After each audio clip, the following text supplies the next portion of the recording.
Mr. President, this weekend, across the country, we observe our nation's 249th Independence Day, a day intended to celebrate a government of, by, and for the people, in Lincoln's words. But this Independence Day was anything but a celebration in one respect.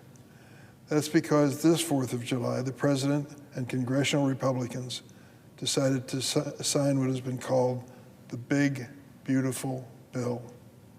And in so doing, they retreated from the values that our founders etched into the Declaration that all men are created equal, not just the wealthy and well-connected. Americans across this nation overwhelmingly oppose this bill, and for good reason. You see, this bill signed by the President on the 4th of July was the largest cut in health care and the largest cut in nutrition assistance in history, slashing more than $1 trillion from healthcare programs like Medicaid and $200 billion from the SNAP program. 17 million Americans will lose their health insurance. Health insurance premiums will rise for another 20 million Americans. 3 million people will have food taken off the table, including kids, seniors, and veterans. I can't understand the celebration of the facts that I've just read. I've heard misstatements. One misstatement was, don't worry, the people will be taken off Medicare will be the illegal immigrants. They're not eligible for Medicaid. And they are certainly not in that calculation of 17 million Americans. Why do we do these things? Why would any government do these things to so many innocent people? In this case, very simply, to give tax breaks to the wealthiest Americans and the biggest corporations. Richest Americans will be seeing $400,000 more in tax cuts in their pockets every year because of this legislation. I don't know how their lifestyle, if you're a millionaire or something like that, and you get a tax break of $400,000, what does that money do to change your life? Well, I can tell you this.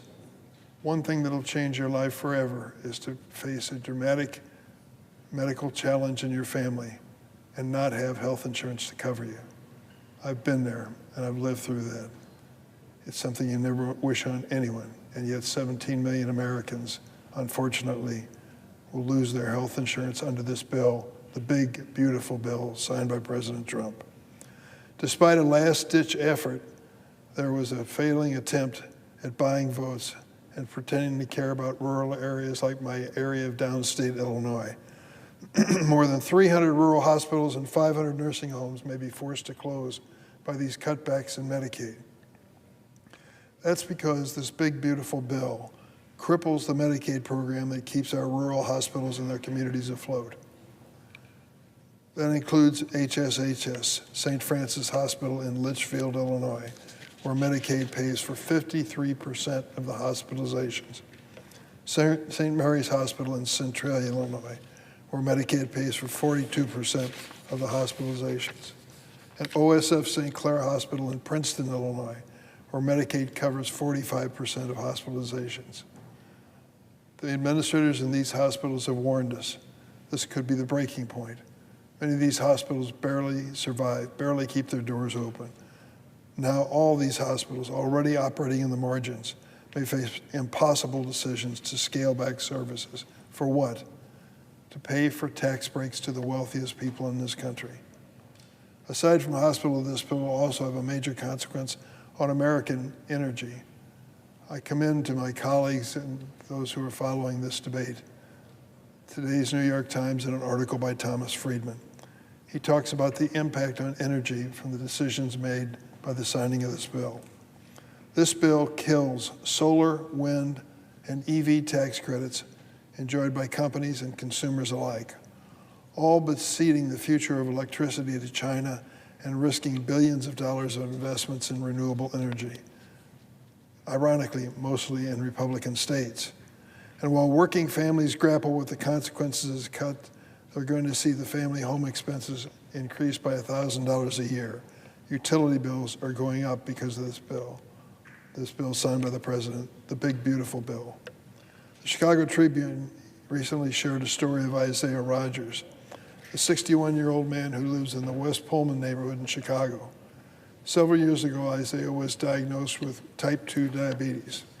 As a result of his diagnosis, he's not been able to return to his job, trimming trees, and he's been working in small side jobs. Medicaid pays for Isaiah's doctor's visits and his insulin. A single father without a high school degree, Isaiah is concerned that the bill's cuts and changes to Medicaid will result in his losing his health coverage. And if Isaiah loses Medicaid, he'll no longer be able to afford his insulin and other medications.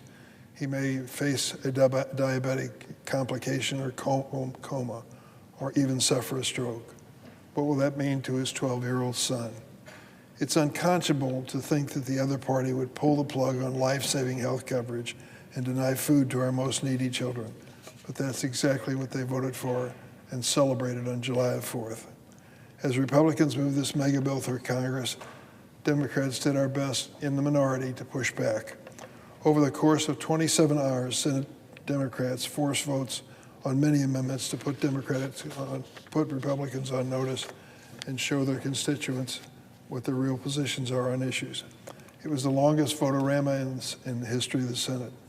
It included putting Republicans on the record voting against nursing home care, home health care, food assistance for children and veterans, protections for Medicaid, clean energy jobs, and the list goes on. And an expansion of the child tax credit, an idea that has proven successful, all was sacrificed to give billionaires tax cuts instead. In the end, 3 sensible Senate Republicans looked at this ugly betrayal of a bill and agreed they couldn't be part of the process. I commend them. But sadly, 3 votes on the other side of the aisle wasn't enough. We needed 1 more. And who swooped in to cast his vote, the decisive vote? Vice President Vance. He showed up at the last minute, cast a tie-breaking vote in the Senate to push the bill across the finish line. A few short years ago, then Vice President Harris broke a tie in this chamber to pass the largest climate investment bill in history and to lower prescription drug prices for millions of Americans. What a sharp contrast. This vice president cast the deciding vote that will be painful for so many families across America. We could have done so much more and so much better for this people of this nation. That's the difference in priorities. In politics, it basically boils down to whose side are you on. As the effects of this bill take shape and slither their way through our communities, my Republican colleagues will have to look their constituents in the eye and explain their votes. They'll have to explain to the farmer who now must drive an additional 50 miles to the nearest hospital why they had to shut the community hospital doors. They'll have to explain to the grandmother in a nursing home why her care is being slimmed down or eliminated because of cutbacks in Medicaid. They'll have to explain to the young mother preparing to have her baby why there's no longer a maternity ward in her county. This bill flies in the face of American values that we celebrate on 4th of July and everything we stand for. The other party has a lot of explaining to do, and the American people are going to face the consequences.